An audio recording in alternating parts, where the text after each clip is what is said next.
Welcome to the Ops Experts Club. If you're at all interested in anything we talk about here in this episode, go ahead and check out the description down below and click any of the links there. Or if you just want to know more about us, click the links below. Now on to the episode.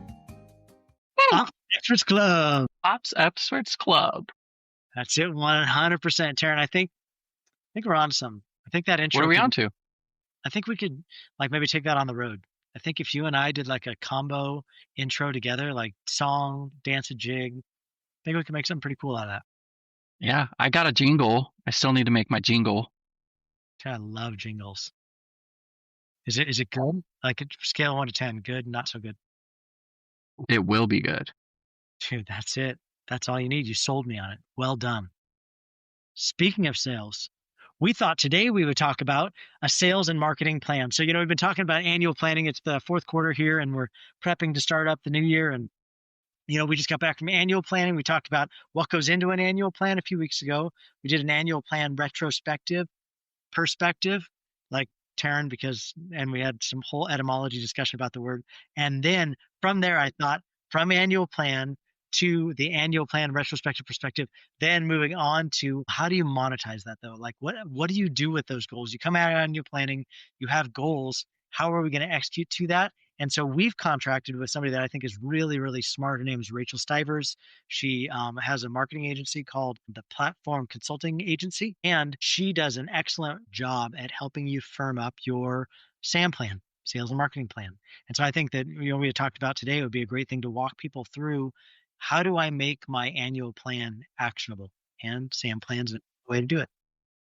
What do you think? Yeah, Rachel's great. She's been a previous guest on the show as well. We've had her on, so you might be familiar to some of you.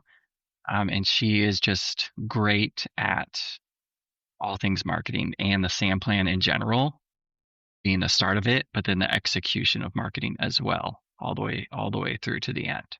She's a brilliant mind in that area. Yeah, she was an accountant by trade and moved into marketing. So her degree is in accounting. She started as an accountant and then moved into a marketing mind. So I think one of the things I love most about Rachel. So Rachel is Pete Vargas's main marketer. That's where she started. That's where we met her. I actually was part of the hiring of bringing her into Pete's organization as their CMO.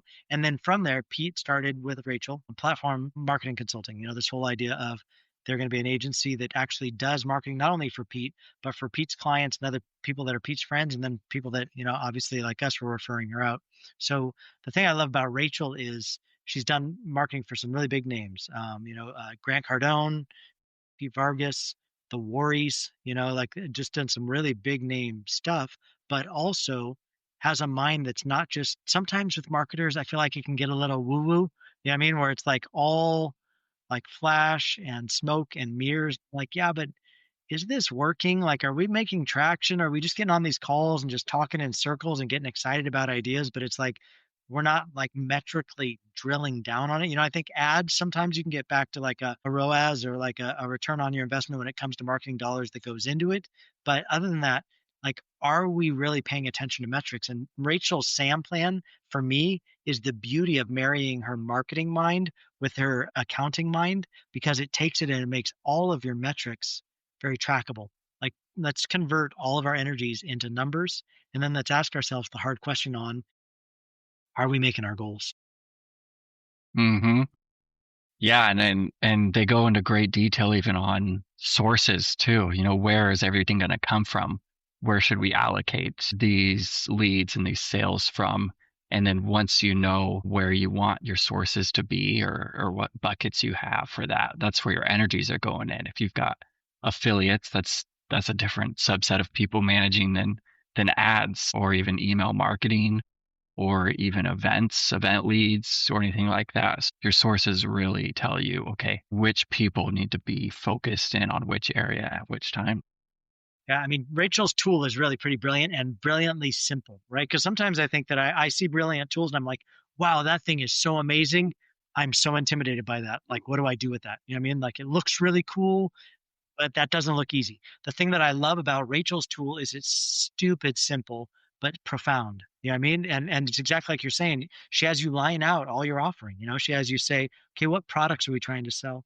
And what services are we trying to sell? And what are our big launches for the year? Because a lot of times we're coming into launch season at certain times there. What's a big affiliate push? Like you were saying, like where do the different dollars have to match? And then the thing I love about the tool is from a very accounting based place, what was our budget to actuals? Like what were we estimating this thing was going to achieve? You know what I mean? I do think it has a place for dollars put in and expected dollars coming out. But more than that, it's like, no. What were we intending to achieve with this product line, with this service line item, with this launch, with these affiliates, whatever your offerings are? And then did we make it? And if we didn't make it, what does that do to roll forward into the next quarter? Because if quarter one goals don't make it, it should be changing the directive for quarter two. It shouldn't be something where you're like panicking at the end of the year that you didn't make your annual number. It's like, no. Did we make our goal? Did we not make our goal? If we didn't make our goal, that rolls forward. If we want to hit our annual goal, it doesn't just become something where like, dang it, we missed it. It's like, no, that needs to change. And I think it also puts some good pressure between sales and marketing by putting them on the same page, right? Rachel talks about it when she talks about the sales and marketing plan. She talks about the beauty of what she feels like this plan offers is that sales and marketing have to play nice together because they both decide what the goals are. And then that way sales can't be like, well, they're bringing me the wrong leads. And marketing can be like, these guys can't close for crap. You know what I mean? And it's like, no. We're all on the same page. We all decided this is the way we're going to go after it. And there becomes that mutual trust. And when we don't meet our goal, how do we then make our goal next quarter as we roll it forward? Yeah, and that's a really good point. I mean, if there's two teams that can easily deflect responsibility onto each other for not hitting what they're doing, it's sales and marketing. And they can sometimes live in a silo, and marketing might take the ball to a certain point and then just say, now it's sales turn. And then they take it to a certain point. But if they're not in constant communication from the beginning, then it's really easy to get frustrated or to wait until you get to the end of the quarter to ask why this didn't happen. You'd be like, well, we didn't get good leads from marketing. By that point, it's too late to even mention it. So getting together at the beginning to really look at your plan as a sales and marketing team just solves so much from the beginning. So much pain, right? Because I think that it's like anything. So let's break it down in a way that a lot of people understand. On a construction job, let's say that you want to go and you want to build a house, and you have to get all the subs out there, and you have a general contractor that's like out there, and you hire the guys who are going to do your foundation, and then you got the framers that come in and do the walls, and then you have your drywallers that come in and wrap it, you know what I mean? And you have the siding guys that do it from the outside, and you have the roofers that come in. Well, the trades can sometimes get behind, and a lot of times they'll point the finger at the other guy. Well, I couldn't get my stuff done because this guy didn't have his stuff done. And what it needs is that general contractor that steps in and says, hey, enough's enough. Like, this is what we are all on. You all gave me your timeline. We all had the understanding of how long it's going to take. Your work is going to, pirouette and tailor up to the next trade coming behind them. And I just need you to be able to finish your stuff. The sales and marketing plan really is that GC, is that general contractor that's bringing the whole thing together and saying, hey, so we're expecting sales to be able to close at this, or we're expecting this kind of result from the marketing. And when they don't meet in the middle, we're not going to spend time pointing fingers at each other. We're going to come to a spot where, no, let's determine where was the miss and how do we work together to make it better next round, rather than marketing's got a plan, sales has got a plan, marketing hits their plan and they're like, yes, bonus us out based upon our plan being met, but sales can't close, right? Or sales is like, yes, like bonus me out, but really they're selling a bunch of stuff that isn't what marketing was offering. And then it like ricochets and comes back to customer service as people wanting to default on payments or wanting to, like dispute whether or not their card should be charged because they're not getting what they were promised by the sales guy. This takes it and breeds it all into one and says, hey, like this is a combined plan. I think I, as a marketing team, can bring in this kind of traffic. Sales, what do you think you can close of that kind of traffic? Awesome. That's what we're going to put in the budgeted. And then as we come back at the end, let's look at the actuals. And if we didn't hit the actuals, let's have a conversation about it, because then that's going to roll forward into what kind of efforts we're going to put into the front end. Did marketing not meet its numbers? Okay, well, let's not cry over spilled milk. Let's fix those metrics. Did sales not make its numbers? Okay, well, let's determine where that miss was made and let's fix it. But we're all operating from the same sheet of music. It's like an orchestra, right? We're all playing to the same tunes in different ways, but at the same time trying to create a masterpiece. And I think that's what the sales and marketing plan really can do for us. Yeah, and I think there's going to be usually two main avenues we can look at on the sales and marketing plan of what we're doing. And we like to think of them as like day-to-day sales and then event specific sales. An event is kind of a loose term. It can be a webinar, it can be a launch, it can be an actual conference. It can be speaking on somebody else's stage, it could be a podcast, but it's a specific thing on a date and time on a calendar. That's an event. Day-to-day sales would be the customer through line journey of your lead magnets, leveling up between different products they can offer on their own, getting on calls with sales team, things that are just happening constantly. So first thing you want to do when you get together and determine your SAM plan is really look at your marketing calendar. So day-to-day sales will be one thing, but then what do we have going on this year on the calendar? Do we have any events? Do we need to start creating events and looking at events to fill this expected income we want at the end of the year? I think that the beautiful thing about that, Terryn, what you just lined out there, which was masterfully done, by the way, masterfully out there, very well thought through. I think that what it does show you too is as we're traveling at a deficit, maybe that's what informs me that I, in fact, am going to have to add in another event. Because if we're not making our daily sales, if we're not hitting our goals, maybe if our Q2 event didn't perform right, well, that should inform me on, hey, we probably need to enter in another event. Do we need to start doing some sort of webinar? Do we need to start doing somebody else's stage? Well, what's the thing that we need to do to drive revenue to be able to meet our goals? Because that doesn't just happen magically. So if we are Q1, Q2 down, we're down by this percentage. Well, how are we going to bring that back up? And I think a lot of visionaries don't operate like that. A lot of companies don't operate like that. They have in their mind, well, this should be a $4 million launch. I know that we've worked with entrepreneurs in the past that had come at that, and it's like, well, but how did you come to that number? And it was just like just what they thought it was worth, just what they were coming up. They were just pulling numbers out of the clouds, and it's like, well, man, yeah, I really would love the golden goose to produce that egg too, but realistically, is it? And if it doesn't, what's our game plan next? And then it's like a lot of knee-jerk reactions to things, you know what I mean? Or a lot of undue pressure put on people in ways that it's like, well, that's not really fair. Was the goal realistic in the first place? So I do love Rachel, when she puts together her SAM plans, she'll say, hey, let's look at historic numbers. How have these performed? In fact, she, some of the first set of questions she came to us with that we're actually going to talk with her about today is, hey, what has worked in the past and what kind of results have you seen out of it? And then what are the problems that you feel like you solve from your customer's point of view? What are their words for the sake of how are we wrapping it and how can we make this perform even better? So I think that she does a great job at identifying what are the vehicles and then also how can we make that perform better?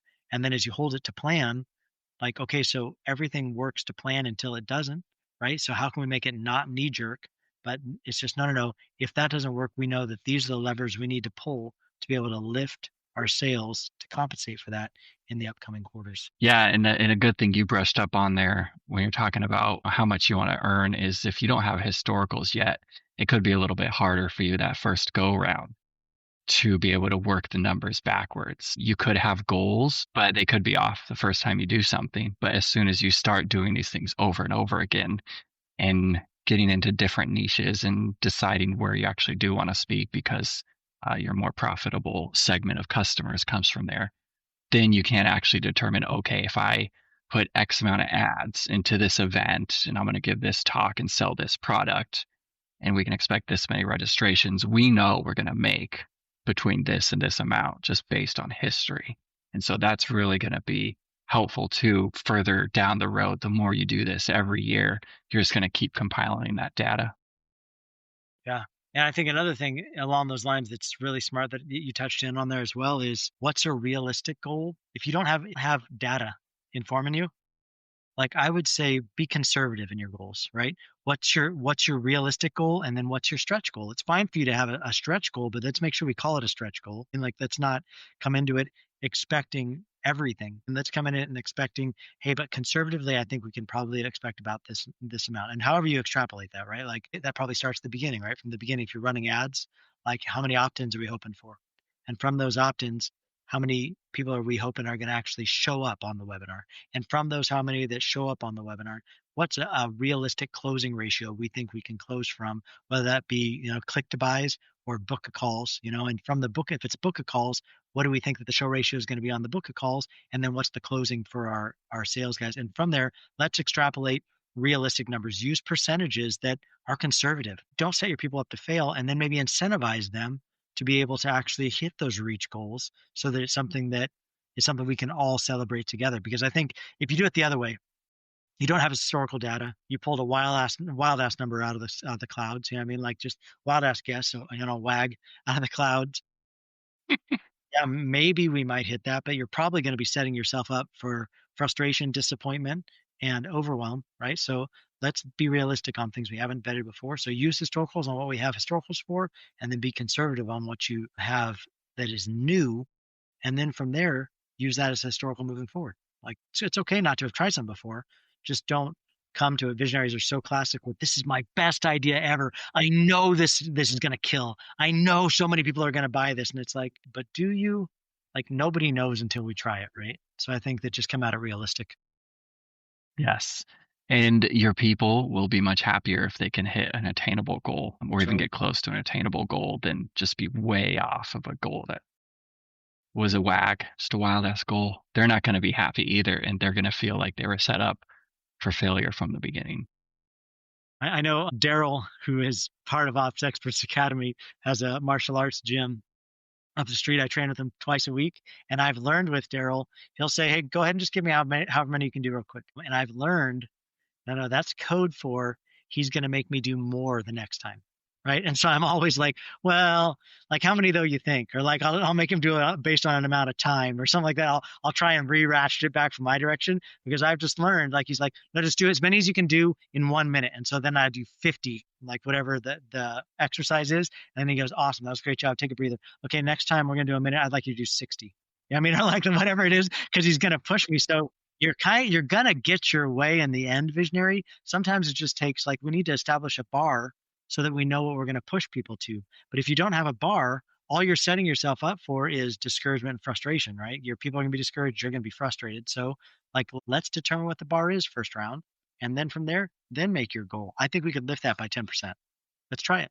And if you can't lift it by 10%, then maybe next time I think we can lift it by this much, depending on what kind of a bar you establish by the second time you roll it out. But I think the sales and marketing plan, in my mind, makes it very metric because we're assigning very specific things to very expected goals that are going to be getting us towards our end of year where we want to end up here. If you want to make 1 million this year, if you want to make 3 million this year, if you want to make 10 million this year, that's building blocks. And if one of the building blocks doesn't perform, it's going to put other weight on the rest of the building blocks. And you need to be able to say, okay, so obviously I can't expect that out of this line item. How much more of a percentage can I ratchet out of some of these other performers? And I think it's just a beautiful metric way to determine goals. Yes.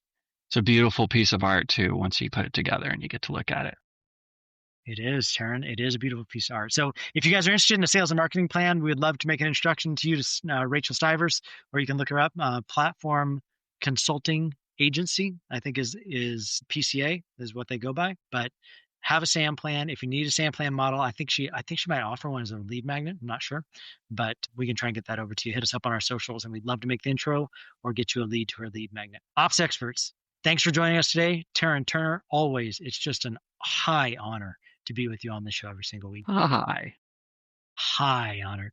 We'll see you guys all next week here on Ops Experts Club. See ya.